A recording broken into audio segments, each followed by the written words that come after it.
होली की आत्मा।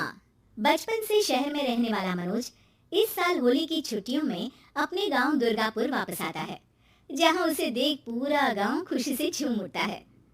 जब गया था तब इतना सा था और अब देखो कितना बड़ा हो गया है। हाँ सरपंच जी, जब मैं गया था तब आप भी बहुत जवान थे और अब देखो कितने बूढ़े हो गए हैं आप।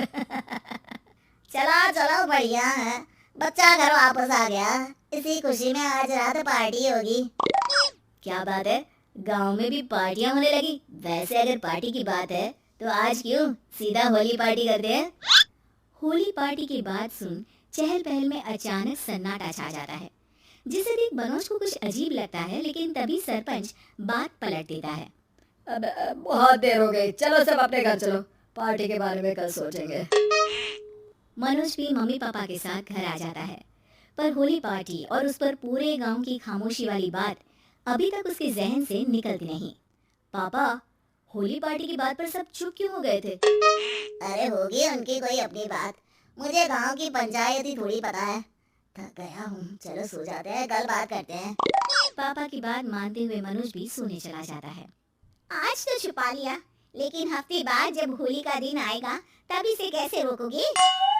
अगली सुबह सूरज के साथ ही मनोज भी गांव घूमने निकल जाता है, जिस पर रास्ते में उसे अपनी ही उम्र के कुछ लड़के भी मिलते हैं, जिनसे दोस्ती कर अब वो उनके साथ घूमने लगता है। इसी तरह कुछ दिन बीत जाते हैं और होली नजदीक आने लगती है। दोस्तों, होली में 4 दिन ही बचे हैं, पर गांव में उसकी कोई तैयारियां क्यों नहीं दिख रही। क्योंकि यहाँ होली नहीं मनाई जाती। अरे पर ऐसा क्यों। वो राजा भूषण। अरे तुम 4 दिन के लिए आए हो, क्या इतना सोच रहे हो। चलो कुछ खाने चलते हैं। इसी के साथ एक बार फिर होली की बात को टलते हुए देख मनोज को शक होने लगता है। वो घर पहुंचते ही इंटरनेट पर अपने गांव और राजा भूषण के बारे में जानकारी निकालने लगता है। क्या, मुझे आज तक ये नहीं पता था। ऐसा कैसे, किसी ने मुझे कुछ बताया क्यों नहीं।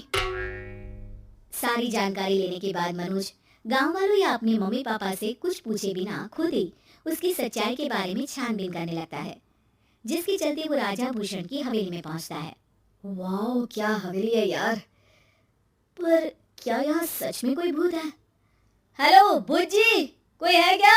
हम इस साल गांव में होली सेलिब्रेट कर रहे हैं, क्या आप उस पर थोड़ा इंटरव्यू देंगे। मनोज के ऐसा बोलते ही गांव में तूफान उठ जाता है और हवेली में रखी सारी चीजें हिलने लगती है।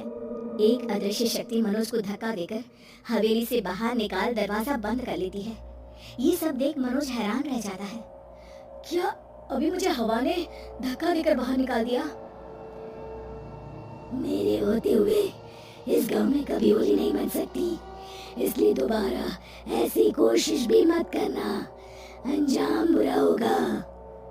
आवाज सुन मनोज हैरानी से इधर उधर देखने लगता है, पर उसे कोई दिखाई नहीं देता। वो गांव वापस आ जाता है, जहां तूफान की वजह से सब कुछ तहस महस हो चुका होता है। आखिर ये तूफान आया कैसे। ना ऐसा कोई मौसम था और ना ही हमने होली का त्योहार मनाने की बात की थी। सरपंच की बात पर कोई रिएक्शन दिए बिना मनोज चुपचाप अपने घर चला जाता है। इस तरह देखते ही देखते होली का दिन भी आ जाता है और मनोज रंग लेकर गांव में निकल जाता है, लेकिन गांव पूरी तरह खाली होता है। अरे त्योहार का दिन है, धूमधाम की जगह मातम क्यों मनाया हुआ है। मनोज की आवाज सुन सब अपने घर की खिड़कियां खोल के घर के अंदर से ही उसे वापस जाने के लिए कहने लगते हैं, पर वो किसी की नहीं सुनता। तुझे पहले भी समझाया था, अगर होली खेलने की कोशिश भी की तो अच्छा नहीं होगा। अरे बात मान लो बेटा, तुम्हें सच नहीं पता।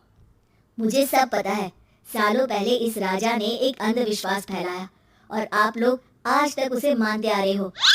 अरे बेटा, जब तुम पैदा भी नहीं हुए थे उससे भी बहुत पहले से इस गांव पर होली का श्राप है।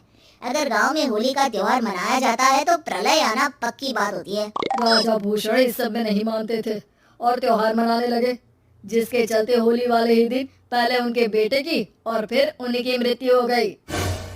तभी से गांव की रक्षा के लिए उनकी आत्मा उस हवेली में रह रही है। सबकी बातें सुन मनोज उलझन में पड़ जाता है। सोचना भी मत मनोज, अगर तुमने इस परंपरा को तोड़ने की कोशिश भी की तो उसका परिणाम इस गांव और गांव के लोगों के लिए अच्छा नहीं होगा।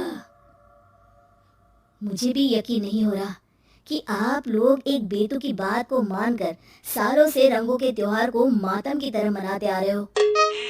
मनोज किसी की कोई बात ना मानते हुए पूरे गांव में रंग बिखेर देता है, जिसके तुरंत बाद वहां तूफान के साथ बिजलियां गरजने लगती है।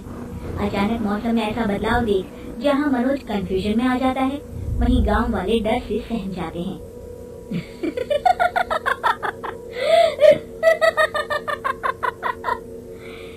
इस लड़के ने हमारे जैसे सिर्फ अपने स्वार्थ के लिए नहीं बल्कि पूरे गांव की खुशियों के लिए यहाँ होली मनाई है, जिस वजह से अब इस गांव पर होली का श्राप टूटता है।